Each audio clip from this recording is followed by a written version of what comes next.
There's an old adage in the mining business. Mines are made, they're not found. Hi, George Sanders, President, Goldcliff Resource Corporation. I'm glad that you could join us for the final in our short series of spring update videos.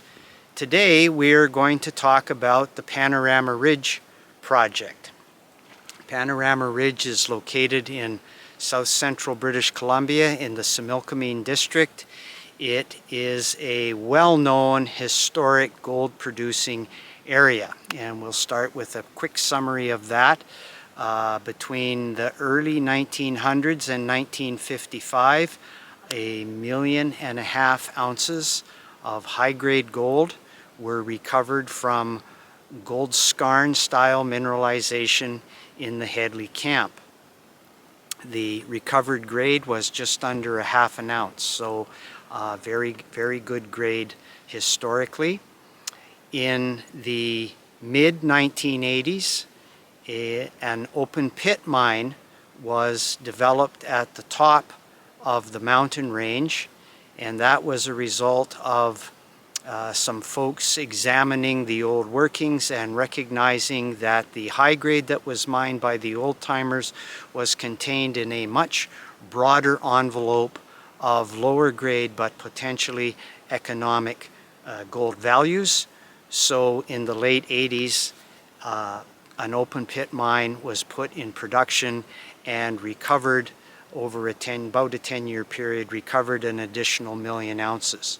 So the Headley district has produced 2.5 million ounces, and importantly, all of the technical members of the current Goldcliff Board of Directors were involved either as consultants for their disciplines or principals in all facets of the exploration, development, feasibility, financing, construction, and ultimately the operation of the Mascot Gold open pit on the top of Nickel Plate Mountain, which, as I said, produced another 1 million ounces. So our team is very familiar with the district.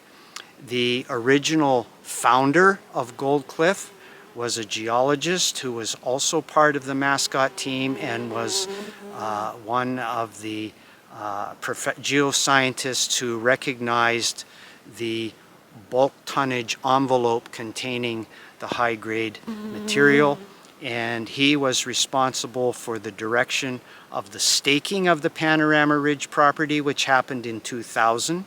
So it is a legacy asset. 25 years we've owned it. We staked it. We have no property payments, option payments, or royalties on this property.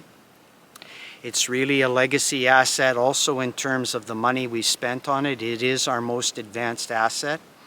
I would refer you to our March 18th video about Panorama Ridge, and I'll come back to that in just a second, because on that video, if you scroll through it, you will find some of the statistics of the number of holes drilled, the cumulative meterage, and the number of trenches, and you will also see some select results from both drilling and trenching, which will give you an idea of what we're looking at Panorama Ridge. That property has been dormant for a number of years, but I would emphasize that all the work that Goldcliff conducted on the property was done in a sub $1,000 US gold price environment.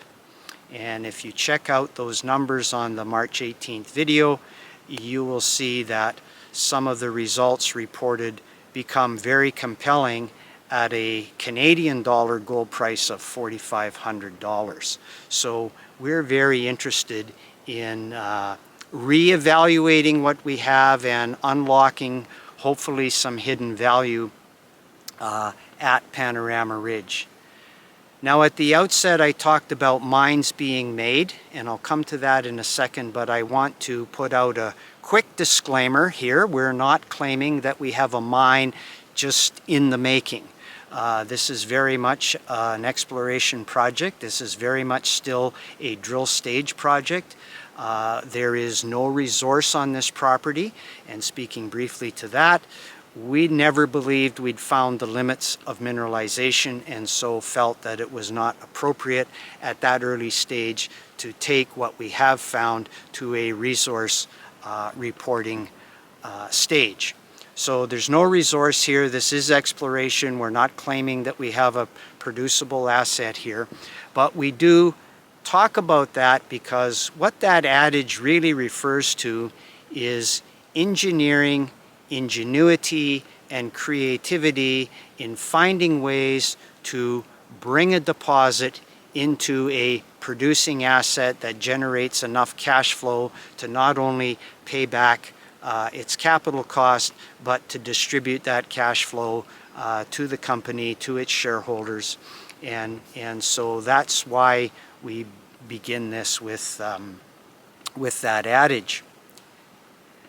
Now, what we're looking at going forward is some new technology. We have recently been in contact with a number of processing service providers who specialize in non-cyanide lixiviants for precious metals recovery. It's our opinion only, but we think the direction of ongoing success for the mining business in many jurisdictions, particularly in British Columbia. If we can take cyanide off the table for gold recovery and gold processing, we think that stakeholders, First Nation stakeholders, community stakeholders will breathe a lot easier. And so in our discussions, we've discovered that a preliminary testing of these processing methodologies is not going to break the bank. It's very affordable, and we're looking forward in the not too distant future to firming up a program to do just that. Now, why would one do metallurgical testing before you even have a resource? The answer to that is we think for some reasons that a just old-fashioned conventional way of doing things in this location could be challenging from a permitting and a stakeholder point of view. So we want to know, before we spend a lot more money, is there a shot at doing this utilizing new technology, being a little bit creative, and figuring out ways to advance this project and unlock some value for our shareholders. So please keep that in mind as you follow the company and look for disclosure and further discussion about our activities at Panorama Ridge.